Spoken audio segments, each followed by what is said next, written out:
Hello guys, today we are discuss two maintenance जो BNSS के section 144 to 147 में दिया गया है। तो मेंटेनेंस क्या होता है, इसके मीनिंग और अर्थ के बारे में जानेंगे। मेंटेनेंस मेंटेनेंस का मतलब मेंटेनेंस होता है कि कोई व्यक्ति अपने उन आश्रितों को फाइनेंशियल मदद देता है जो खुद का गुजारा नहीं कर पाते हैं।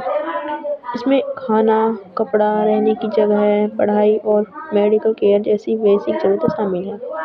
इसका मकसद है कि ज़रूरतमंदों को गरीब से बचाया जाए, यह पक्का किया जाए कि आश्रित सम्मान के साथ जिएँ। ये इसका मीनिंग है जो कम से कम 2 मार्क्स का होता है। इसके बाद आता है मेंटेनेंस का दावा कौन कर सकता है, कौन ले सकता है मेंटेनेंस। इसमें बेसिकली सबसे मेन होता है पत्नी। पत्नी कानूनी तौर पर शादीशुदा भी हो सकती है और तलाकशुदा भी हो सकती है जिसने अभी तक दोबारा शादी नहीं की है। कानूनी और नाजायज़ नाबालिग बच्चे जो अभी तक 18 साल के नहीं हुए हैं, या फिर 18 साल से ऊपर के बच्चे जो फिजिकली और मेंटली अपने गुजारा करने में असक्षम हो। माता पिता जो बायोलॉजिकल या गोद लिए होते हैं अपना गुजारा नहीं कर सकते हैं। ठीक है, इसमें कुछ शर्तें दी गई हैं जो हैं जिम्मेदार व्यक्ति के पास काफ़ी संसाधन होते हैं लेकिन वह क्लेम करने वाले को मेंटेनेंस देने में लापरवाही करता है या मना करता है। ज़्यादा से ज़्यादा रकम, इसकी कोई तय ऊपरी लिमिट नहीं होती है। कोई डिपेंडेंट की ज़रूरतें और पेमेंट करने वाले की इनकम के आधार पर मेंटेनेंस तय करता है। BNSS के नए विकास कानून BNSS में कानून ने कुछ नए बदलाव किए हैं जो स्पष्ट प्रकार दिए गए हैं। हाल के फैसलों और बदलावों का मकसद है मेंटेनेंस का दायरा बढ़ाना और उसमें निष्पक्षता करना। मतलब यह है कि उसका जो मेंटेनेंस है उसको कौन कौन ले सकता है और प्योरली निष्पक्ष मतलब बहुत साफ़ सुथरे और फिर पक्की तरह किया गया है।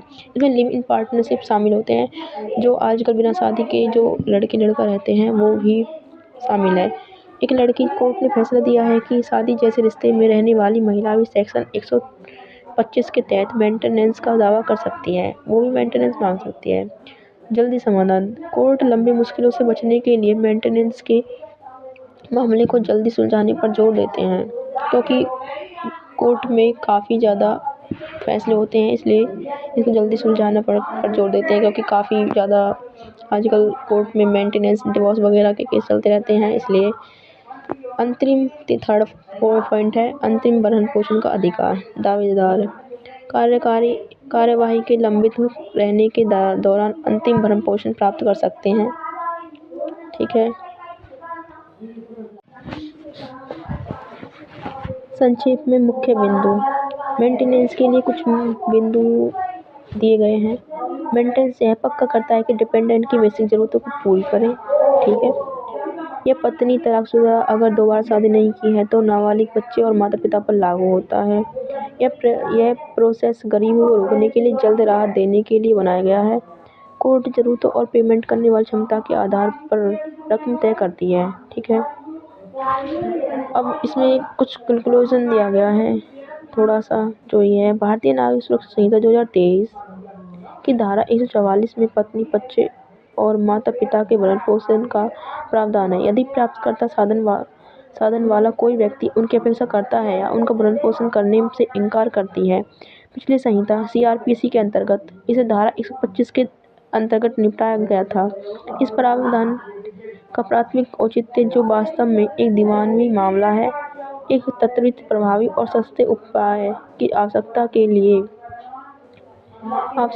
जो आमतौर पर दीवानी अदालतों के माध्यम से उपलब्ध है। इसके अलावा प्रावधान का उद्देश्य किसी व्यक्ति की पत्नी, बच्चे या माता पिता की भुखमरी और आवारागर्दी को रोकना भी है यदि वे अपना भरण पोषण करने में असमर्थ हैं। ठीक है, इसमें कुछ केसेस भी दिए गए हैं जो आगे डिस्कस करने वाले हैं हम। ये हैं केस है यमुनाबाई अंतराव अथवा मेंटेनेंस में एक केस दिया गया है, इसे हम डिस्कस करेंगे। ये है यमुनाबाई अंतराव अदब बनाम अंतराव शिवराम अदब 1988 का केस है। इसमें SCC 5030 और एक है शिवतानवेन सोमाभाई भाटिया बनाम गुजरात राज्य 2005 का है, जिसमें एससी सुप्रीम कोर्ट 66 जो पति की इस बात का समर्थन करता है कि सिर्फ उन हालातों में लागू होगा जहां एक औरत किसी आदमी से शादी करती है और उसे उसकी पहली शादी के बारे में पूरी जानकारी होती है। इस तरह दूसरी पत्नी को जिसे पहली शादी के बारे में कोई जानकारी नहीं है, गुजारे के लिए दूसरी कानूनी तौर पर शादीशुदा पत्नी मानी जाएंगे।